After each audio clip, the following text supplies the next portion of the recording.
నాకు తెలీదు. అసలు నేను యాక్టర్ అవుతానని ఎప్పుడూ అనుకోలేదు నా జీవితంలో. హ్మ్. మీ అందరికి తెలిసిన విధంగా, ప్రేక్షకులకు తెలిసిన విధంగా 'గిరిబాబు' గారు, నాన్నగారు యాజ్ ఎ ప్రొడ్యూసర్‌గా, హీరోగా, క్యారెక్టర్ ఆర్టిస్ట్‌గా, కమెడియన్‌గా, విలన్‌గా, డైరెక్టర్‌గా మీ అందరికి సుపరిచితులు. రైట్ ఫ్రమ్ 1973 నుంచి ఈ రోజు వరకు నాన్నగారిని మీరు అందరూ ఆశీర్వదిస్తూనే ఉన్నారు. నాన్నగారికి ఇప్పుడు 82 రన్నింగ్ అనమాట. తెలీదండి. మా ఓన్ ప్రొడక్షన్ హౌస్ ఉండేది. ఆ ప్రొడక్షన్ హౌసు 1977లో స్టార్ట్ చేశారు నాన్నగారు. 'దేవతలారా దీవించండి' దీవించండి. అనే సినిమాతోటి. అది కూడా ఒక వినూత్న ప్రయోగం. ఏంటంటే ఆ cinema black and white cinemascope for the first time in Asia. బా బ్లాక్ అండ్ వైట్‌లో cinemascope cinemascope. First time. Hmm. నాన్నగారు ట్రై చేసిన ఫస్ట్ ఇదనమాట అది. అది ఎంత సూపర్ హిట్ అయిందని ప్రేక్షక దేవుళ్ళు అందరికీ తెలుసు. పెద్ద హిట్. Super duper hit. అవును. అది ఒక సెన్సేషనల్ అవును. హిట్ ఒక అనమాట సంచలనం. ఆ రోజుల్లో.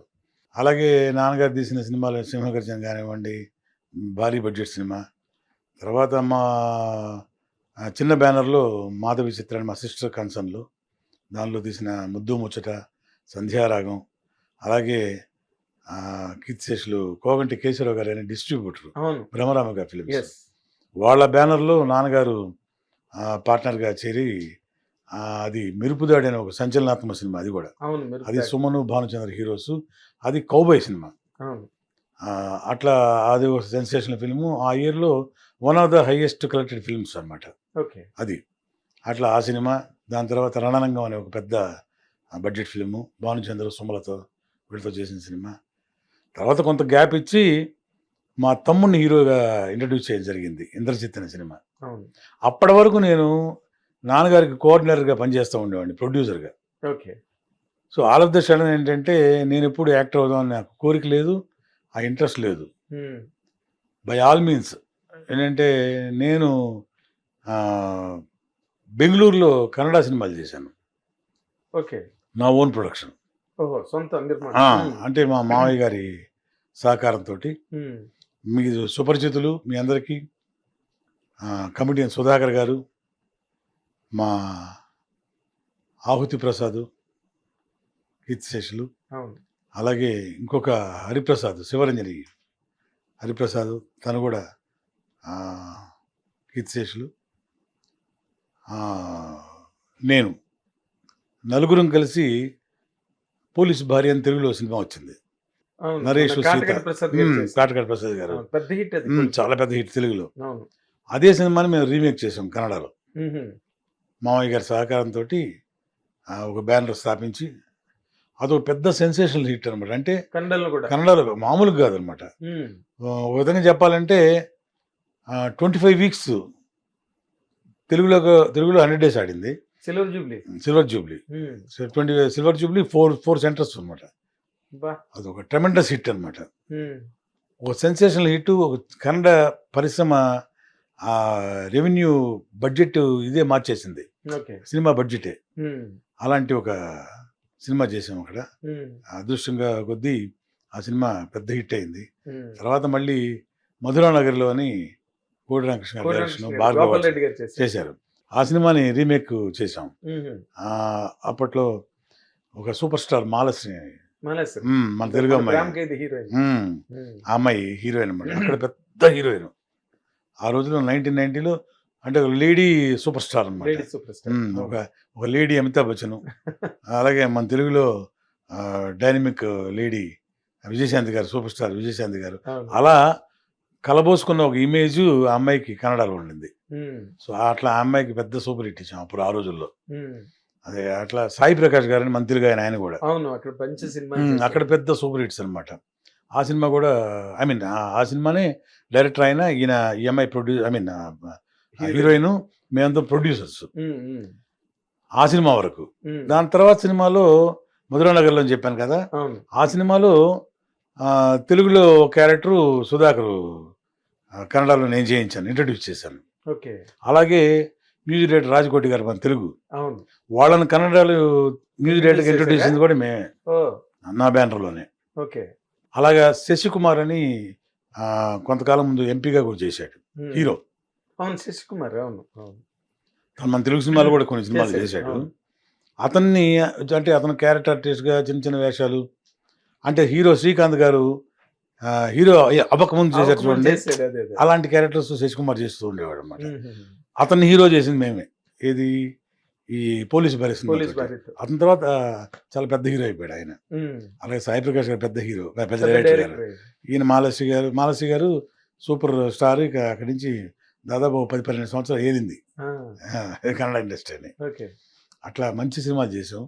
తర్వాత ఏంటంటే రీమేక్ సినిమాలు చేయకూడదని బ్యాన్ చేశారు అక్కడ కన్నడలో. అందువల్ల ఏంటంటే తెలుగు వాళ్ళు వచ్చి ఇట్లు కొట్టేస్తున్నారు అక్కడ. అంటే రామానాయుడు గారి దగ్గర నుంచి మన మూవీ మొగల్ రామానాయుడు గారి దగ్గర నుంచి మా చాలామంది, అంటే మన పుట్టింటి పట్టుచీర తీశారు ప్రొడ్యూసర్ గారు, అవును ఆయన, మన గోపాల్ రెడ్డి గారు, ఈవీవి గారు, కేఎస్ఆర్ దాస్ గారు, ఇంకా 2-3 ప్రొడ్యూసర్స్ ఉన్నారనమాట. అందరూ అక్కడికి వచ్చి రీమేక్స్ స్టార్ట్ చేసి మంచి మంచి సినిమాలు చేశారు. పుట్టింటి పట్టుచీర, జీవన్ తరంగాలు, తెలుగులో మామశ్రీ అంటే మామశ్రీ ఉషా కిరణ్ వాళ్ళది. అది కూడా మన ఆవుతి ప్రసాద్, హరిప్రసాద్ చేశారు. అది మంచి హిట్ అనమాట. అది కూడా సేమ్ మాలశ్రీ అండ్ శశికుమార్ కాదు, సునీల్ చనిపోయాడు చూడండి యాక్సిడెంట్లో. అతను కన్నడ హీరో. సో అతను హీరో అనమాట, మాలాశ్రీ హీరోయిన్. అది ఇద్దరు ఆవుతి ప్రసాద్, హరిప్రసాద్ చేశారు మా 2 సినిమాలు అయిపోయాక. అట్లా సెన్సేషన్. అప్పటికి కూడా నాకు అది యాక్ట్ చేద్దాం నేను అసలు ఊహ కూడా లేదు. అదే మీరు ఇన్ని సినిమాలు చేసినప్పుడు కూడా ఒక క్యారెక్టర్ చేద్దాం. ఇప్పుడు మధురా నగర్లో 4 క్యారెక్టర్లు, 4 బాయ్స్ హీరోస్. నేను నిజంగా యాక్ట్ చేయాలనుకుంటే ఆ 4 ఒకరికి చేయొచ్చు కదా. సో అలాంటి ఉద్దేశం లేదు యాక్చువల్గా.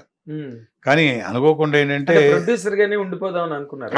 మా తమ్ముడు మంచి హీరో అవుతాడు, నేను మంచి ప్రొడ్యూసర్గా మిగిలిపోవాలని కోరిక. నాన్నగారు డేట్లు నేనే చూస్తుండేవాడు అప్పట్లో. సో నాన్నగారు డేట్లు చూసుకుంటూ, తమ్ముడు సక్సెస్ అయితే తన డేట్లు కూడా చూసుకుంటూ మంచి సినిమాలు ప్రొడ్యూస్ చేస్తూ మా బ్యానర్లో చేద్దాం అనుకున్నాం. అట్లా స్టార్ట్ అయింది జర్నీ, సినిమా జర్నీ. సో చదువు కూడా మధ్యలోనే ఆపేశానండి. Engineering first ఇయర్లోనే ఆపేశాను.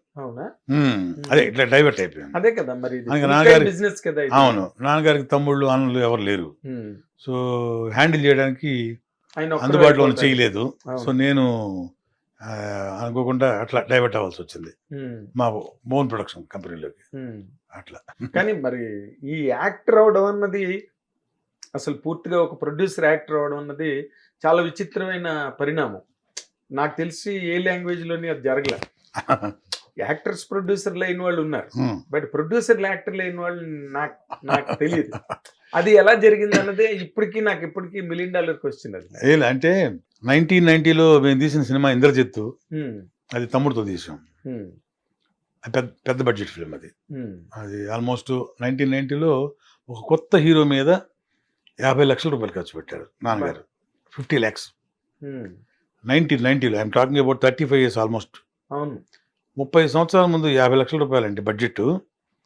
అది ఇప్పుడు ఈ కింద లెక్కేసుకుంటే ఒక 500 crores లెక్కేసుకోవచ్చు. అంత బడ్జెట్ అనమాట. సో అది నిజంగా సాహసమే. నాన్నగారు మొదటి నుంచి అదే అలవాటు అనుకోండి. నాన్నగారికి బాగా డేరింగ్ స్టెప్స్ ఉంటాయి నాన్నగారి. కృష్ణ గారు బాగా క్లోజ్గా ఉండేవారు నాన్నగారితో పాటు. నాన్నగారు కూడా చాలా వాళ్ళ కన్సర్న్లో, పద్మాలయ కన్సర్న్లో కానీ, గిరిబాబు గారు లేని సినిమా లేదు పద్మాలయలో. కృష్ణ గారు అయితే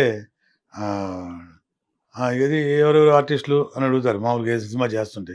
జనరల్గా ఉంటారు, ప్రభాకర్ రెడ్డి గారు, గుమ్మడి గారు, నాన్నగారు, మొత్తం యాజ్ ఇట్ ఈజ్ గా ఉంటారనమాట. ఒకవేళ ఎప్పుడున్న క్యారెక్టర్ లేకుండా ఏదైనా అయితే గిరిబాబుడే గిరిబాబు రాలేదు అని అడుగుతారు. అట నా చెప్పేవారు నాన్నగారు. ఇలాంటి దానిలో అంటే ఇక మరీ ఏ క్యారెక్టర్ లేకుండా చూసి 2-3 days క్యారెక్టర్ అయినా సరే ఆయన ఉండాలి అని చెప్పి అలా అంత మంచి స్నేహం వాళ్ళది. అట్లా అనమాట. అలా జరుగుతుండే రోజుల్లో. కృష్ణ గారితో సింహగర్జన సినిమా భారీ బడ్జెట్ సినిమా. ఆ రోజుల్లో 30 లక్షలు 1979లో 30 lakhs అనమాట. 90లో తమ్ముడితోటి చేసిన సినిమా బాగా ఆడింది. కుర్రాడు కూడా మంచి పేరు వచ్చింది. కాకపోతే మనకి తీసుకురావాల్సిన రెవెన్యూ రాలేదు. అప్పటి డిస్ట్రిబ్యూటర్స్ కూడా కొద్దిగా చేరేయాల్సిన డబ్బు మనకి చేర్చలేదు సరిగ్గా. చేశారు కొంచెం ఆ విధంగా మనం బాగా దెబ్బతినాల్సి వచ్చింది కమర్షియల్గా. కమర్షియల్. నాన్నగారు కూడా ఏంటంటే ఈ రెవెన్యూ కలెక్ట్ చేసే విషయంలో బాగా వీక్. లెక్కల్లో అంత గట్టిగా అడిగి ఫోర్స్ చేసి తీసుకునే టైప్ కాదు నాన్నగారు. అట్లా కాదు అసలు. ఇది సాఫ్ట్ క్యారెక్టర్ అనమాట. సరే ఇక అప్పటికి నా వయసు కూడా చాలా చిన్నది. సో ఏదైతే సినిమాని అయితే బయటికి నెట్టగలిగాం కానీ నష్టాన్ని పూడ్చుకోలేకపోయాం. ఆ ఎఫెక్ట్ బాగా దెబ్బతీసింది. సో ఏంటంటే మాకున్న ప్రాపర్టీస్ అన్ని అమ్మి నాన్నగారు చాలా హానెస్ట్గా ఆ సినిమా రిలీజ్ అప్పుడు నాన్నగారు చాలా ఇబ్బంది పడ్డారు. అంటే ఆల్మోస్ట్ 33 lakhs డెఫిసిట్లో ఉన్నది. కానీ కొంతమంది కొన్ని డిపార్ట్మెంట్స్ అంటే ఫైటర్స్ యూనియన్ కావచ్చు, కెమెరా డిపార్ట్మెంట్ కావచ్చు, ప్రసాద్ ల్యాబ్, మన జమినీ కిరణ్ గారు, వాళ్ళందరూ కూడాను నాన్నగారి మీద ఉన్న గుడ్ విల్ తోటి ఎల్లుండి సినిమా రిలీజ్ అంటే ఈరోజు ఏం చేస్తాం, డబ్బు రాకపోతే సినిమా ఆపకూడదు, రిలీజ్ చేయాలి, ప్రెస్టేజ్ ఇష్యూ. అలా రిలీజ్ చేస్తాడులే, ఎవరి కోసం రిలీజ్ చేస్తాడులే అని సగం తీసుకొచ్చిన వాళ్ళు కూడా ఉన్నారు. డబ్బు 25% తీసుకొచ్చిన వాళ్ళు కూడా ఉన్నారు. సరే ఏదైనా కానివ్వండి, అది మా బ్యాడ్ లక్. అంటే గుడ్ విల్ కూడా ఒక్కొక్కసారి మైనస్ అవుతుంది అన్నదానికి నిదర్శనం కదా. అంతే, అలా అనుకోవాలి ఒక్కోసారి. మా టోటల్గా ఏంటంటే మా బ్యాడ్ లక్ అనుకోవాలి. సో ఆ విధంగా ఏంటంటే సినిమా రెవెన్యూ బాగానే, అంటే కొన్న వాళ్ళకి వాళ్ళ డబ్బులు వాళ్ళకి వచ్చినాయి కానీ 10 రూపాయలు వాళ్ళకి మిగిలింది. కానీ మా వరకైతే బాగా నష్టపోయాము. అది నాన్నగారు ఏంటంటే అది ప్రెస్టేజ్ ఇష్యూగా తీసుకొని సినిమా రిలీజ్ చేయడం జరిగింది. ఆ 33 లక్షల రూపాయలు డెఫిసిట్ అనేది మామూలు డెఫిసిట్ కదా అప్పట్లో. సో మాకున్న మెడ్రాస్లో నాన్నగారు ఏదైతే సంపాదించారో 20-25 years అవి మొత్తం అమ్మేసి హానెస్ట్గా ఆల్ డిపార్ట్మెంట్స్కి ఎవ్వరికి కూడా రూపాయి బ్యాలెన్స్ పెట్టకుండా విత్ ఇంట్రెస్ట్ పే చేశారు. చరిత్ర ఇది నేను గొప్పగా చెప్తాను కూడా, చెప్తా కూడా. అంటే జనరల్గా ఎవరు చేయరు. మాది ఐపీ పెట్టేస్తారు కావాలి చెప్తున్నాను. సినిమా రిలీజ్ అయిన తర్వాత ఎవరిని పట్టించుకోరు, దానికి వేరే కథలు ఉంటాయి. కానీ నాన్నగారు అయితే ఆ విషయంలో ఒకటే చెప్పారు, ఒక్కడు కూడా మన ఇంటికి రాకూడదు, 1 రూపాయి నాకు బ్యాలెన్స్ ఉంది సార్ అని మన గేట్ దగ్గర వచ్చి అడగకూడదు, గుర్తుపెట్టుకో, గట్సాల్. ఇక్కడికి వచ్చిన మనం సంపాదించింది ఏం లేదు, ఊరి నుంచి వచ్చినప్పుడు అలాగే వెళ్ళిపోదాం కావాలంటే ఊరికి. కానీ ఎవరికి కూడా నా రూపాయి బ్యాలెన్స్ అని చెప్పి ఎవరు నన్ను అడగకూడదు, నువ్వేం చేస్తావు నాకు తెలియదు. సో ఆ విధంగా ఉన్నది మొత్తం క్లియర్ చేసేసి అయిపోయారు. ఆ టైంలో మీరు అడిగిన క్వశ్చన్కి నేను ఇంత చెప్పాల్సి వచ్చింది. చెప్పాలి. ఆ టైంలో ఏంటంటే బాగా మేము కమర్షియల్గా బాగా వీక్ అయిపోయాం, ఆర్థికంగా బాగా. అంటే ఒక విధంగా చెప్పాలంటే 2 సినిమాలు, అంటే తమ్ముడు సినిమా, కన్నడ సినిమా, 2 సినిమాలు చేస్తూ ప్రొడ్యూసర్గా ఒకే రోజు 2 సినిమాలు, ఒకటి బెంగళూరులో, ఒకటి హైదరాబాద్లో, చెన్నైలో 2 సినిమాలు హ్యాండిల్ చేసేవాడు. అంటే మార్నింగ్ ఫ్లైట్ బెంగళూరు వెళ్ళి అక్కడ పనులు చూసుకుంటూ, అఫ్కోర్స్ మన ఆవుతి ప్రసాద్, హరిప్రసాద్ గారు వాళ్ళిద్దరు అక్కడ ఉండేవారు. కానీ కొంచెం ఫైనాన్షియల్గా ఇష్యూలు, అంటే మామయ్య గారు కదా సహకారం, కొంచెం నేను కూడా వెళ్ళేసి కొద్దిగా కూర్చొని అది చేసుకుంటూ మళ్ళీ నైట్ ఫ్లైట్ ఇక్కడికి వచ్చేసి ఇక్కడ తమ్ముడు సినిమాలు, ఆ సినిమా సంబంధించిన పనులు, తలకోనలో కూడా షెడ్యూల్ ఉండేది, అట్లా ఆ పని కూడా చేసుకుంటూ ఒక్కొక్కటి ఫినిష్ చేసుకుంటూ సినిమా ఆల్మోస్ట్ ఇక ఇంద్రజిత్ సినిమా వచ్చేసరికి బాగా డెఫిసిట్లు పడిపోయాం. రిలీజ్ అంటే కంప్లీట్ చేయడం కూడా బాగా ఫైనాన్షియల్ సపోర్ట్ లేకపోయింది. నాకు వచ్చిన ప్రాఫిట్స్ పెద్ద హిట్ అని చెప్పాను కదా, ఆ ప్రాఫిట్స్ కూడా దీనిలో వేసేసి, సో అట్లా ఆ విధంగా ఏంటంటే సినిమా మొత్తం రిలీజ్ చేయగలిగాము. సినిమా రిలీజ్ అయిన తర్వాత ప్రాపర్టీస్ అమ్మేసి మొత్తం క్లియర్ చేయడం కూడా జరిగింది. అట్లా బాగా కమర్షియల్గా వీక్ అయినప్పుడు వేరే అవకాశం అందుబాటు ఏది లేకపోయింది. అంటే ఇప్పుడు నేను చదువుకోలేదు, ఫుల్ ఫ్లెడ్జ్డ్గా ఉద్యోగం చేద్దామంటే ఏం చేయాలి? మనకు తెలిసిన విద్య సినిమా ఒకటే. ఏం చేయాలి? సినిమాలో ప్రొడ్యూస్ చేయాలి. ప్రొడ్యూస్ చేయడానికి ఇన్వెస్ట్మెంట్ కావాలి. ఇన్వెస్ట్మెంట్ చేయడానికి డబ్బు లేదు. అవును. అనుభవం ఉంది, కానీ డబ్బు లేదు. డబ్బు లేదు. ఆ టైంలో నాన్నగారు ద్వారా వచ్చిన ఒక మంచి గుణమే అనుకుంటున్నా అది. ఎవరిని కూడా మేము వెళ్ళి చేయి చాచి దేహి అని అడిగింది లేదు. ఎప్పుడు లేదు. వా. అలాగే కాదు, మీకు అంత గుడ్ విల్ గిరిబాబు గారికి ఇండస్ట్రీలో బ్రహ్మాండమైన గుడ్ విల్, సూపర్ హిట్లు తీశారు. ప్రతి బ్యానరు ఫ్లాప్స్ తీసాయి, ప్రతి బ్యానరు డబ్బులకు ఇబ్బందులు పడ్డాయి. ఇండస్ట్రీలో ఫ్లాప్ తీయని బ్యానర్ ఏముంది ఆఫ్ కోర్స్ కదా. బట్ మీకున్న గుడ్ విల్ తో ఈ పెద్ద హీరోలు, ఆ రోజున కృష్ణ గారు కానీ, సోహన్ బాబు గారు కానీ, ఆ రోజున హీరోలు కృష్ణరాజు గారు కానీ, వాళ్ళని ఎవరితోని సినిమా చేద్దాము మళ్ళీ కోలుకోవడానికన్నా ప్రయత్నం జరగలేదండి. ఆ తత్వం లేదు నాన్నగారికి. అసలు పెద్ద హీరోల దగ్గరికి వెళ్ళి ఎవరు చేయరండి, నాన్నగారు అడిగితే చేస్తారు. అదే అడుగుతున్నాను. డెఫినెట్గా చేస్తారు. అసలు అడిగేవారు కాదు నాన్నగారు. అడగలేదు. ఎవరిని అడగలేదు. మరి ఎలా కోలుకుందాం అనుకున్నారు? అంతే, అంటే ఫుడ్ లేకుండా అయితే ఏం లేదు. నాన్నగారు సంపాదించి 20 సంవత్సరాలు కష్టపడి సంపాదించింది పోయింది. అదే సరే, నెక్స్ట్ మేమేం చేయాలనేది మాకు అర్థం కాని పరిస్థితి. పిల్లలుగా మీకు అర్థం కాని పరిస్థితి. అంటే నాన్నగారు ఏంటంటే టోటల్గా చెప్తుండారు అనమాట. ఏదైనా చిన్నదేదైనా ప్లాన్ చేద్దాం, చిన్న సినిమా ఏదైనా ప్లాన్ చేద్దాం, కొంచెం ఆగండి, కొంచెం తట్టుకొని మనం మళ్ళీ ప్రొడ్యూస్ చేద్దాం. ఇలా హోప్ ఉంటుంది కదా ఎవరికైనా సరే. సో ఆ హోప్లో ఉంటున్న టైంలోనే నాకు మన వంశీ గారు, పెద్ద వంశీ గారు, ఆయన అంటే చాలా ఇష్టం నాకు. బాపు గారు, రమణ గారు, సరే ఆయన అంటే వాళ్ళంతే ఎవరికి ఇష్టం ఉండదు, డెఫినెట్గా ఉంటుంది. నా అదృష్టం ఏంటంటే ఆయన మంచి ఫ్రెండ్ అయ్యారు అండి ఆ టైంలో, వంశీ గారు. ఆ టైంలో ఆయనతో పాటు సరదాగా తిరుగుతుండేవాడు అనమాట. ఆయన ఆర్ట్ అన్నా, ఆయన థాట్స్ అన్నా నాకు చాలా ఇష్టం. బాపు, రమణ గారి దగ్గర కూడా తీసుకెళ్లారు వంశీ గారు ఒకసారి. నా అదృష్టం కొద్దీ మహానుభావులతో ఇద్దరితోటి 1 గంటన్నర 2 గంటలు స్పెండ్ చేయడం కూడా జరిగింది నాకు. మెడ్రాస్లో ఉండేటప్పుడు, బెస్తనగర్లో ఉండేటప్పుడు. సో అట్లా తిరుగుతున్న టైంలో నువ్వు టీవీ సిరీస్ ఏం చేయొచ్చు కదా అనేవారు. దానికి ముందు ఆది గురువు ఎవరంటే దివంగతులు, కీర్తిశేషులు, మా గురువు గారు, ఛానల్ ద్వారా చెప్పుకుంటున్నాను అనమాట, సత్యారెడ్డి గారు, డైరెక్టర్, ప్రొడ్యూసర్. ఆయన మెయిన్ అండి. నేను నటుడు అవడానికి మెయిన్ కారణం ఆయన, సత్యారెడ్డి గారు. మామూలుగానే ఊరికి సరదాగా అంటుండేవాళ్ళం. 1990లో మా సినిమా చేసేటప్పుడే నేను డబ్బింగ్ సినిమాలు స్టార్ట్ చేస్తుండేవాడిని. నా డబ్బింగ్ సినిమా కూడా ఆయన కొన్నారు. ఆ టైంలో వాళ్ళ ఇంటికి వెళ్తుండేవాడిని, సరదా కూర్చుంటుండేవాడిని. సోకాల్డ్ ఇప్పుడు మన జాకీ, ఆర్టిస్ట్ జాకీ ఉన్నాడు కదా, సినిమాలు కూడా ఎక్కువ సినిమాలు చేస్తూనే ఉన్నాడు. టీవీ సీరియల్లో బాగా ఫేమస్.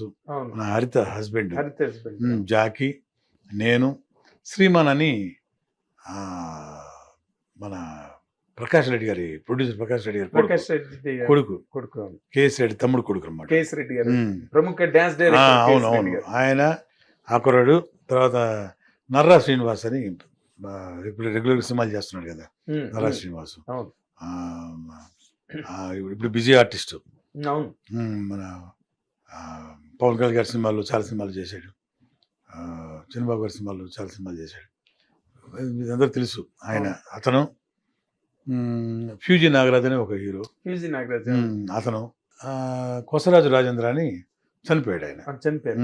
ఆయన ప్రొడ్యూసర్. యాక్చువల్గా సామ్రాజ్యం అనే ఒక సినిమా చేశాడు అప్పట్లో, మమ్మూటి హీరో. మేమందరం హీరోస్, 2 కొత్త హీరోయిన్స్, 6 హీరోస్, 2 కొత్త. నేను చేయను, నాకు ఇంట్రెస్ట్ లేదు, బలివాడు అన్న. అసలు నాకు ఇంట్రెస్టే లేదు, నాకెందుకు వచ్చింది అని. చాలా దూరం ఉన్నాను నేను ఆర్టిస్ట్, దీనికి నా ఊహల్లో కూడా లేదని చెప్పా. లేదు రోయ్, నువ్వు డెఫినెట్గా చేయాలి, నీలో ఆర్టిస్ట్ ఉన్నాడు అన్నాడు. ఏమో తెలియదండి, అసలు నేను పట్టించుకుని కూడా లేదు. ఒకరోజు ఆంధ్రజ్యోతి పేపర్లో సగం ఆ పేజ్ అడ్వర్టైజ్మెంట్ వచ్చి పొద్దున్న నిద్రలేపి ఇలా చూపించాడు వాడు మేనేజరు. దానిలో తలకాయ నాది ఉంది. నాకు ఎదిరిపోయాను. ఇలా చూసి ఏంటయ్యా ఇది అన్నాడు.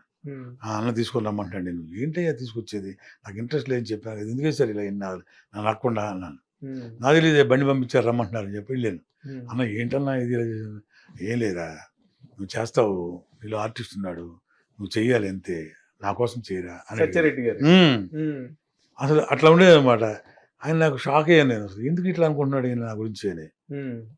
నేను ప్రొడక్షన్ చూసాను కదా, నేను చేయనంటే చేయను అనేవాడిని.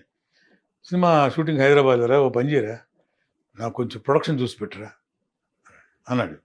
ప్రొడక్షన్ చూసి కావాలంటే చూసి పెడతాను, యాక్టింగ్ మాత్రం చేయను అన్నాను. సరే ఓకే అని అన్నాడు. హైదరాబాద్ వచ్చే ముందు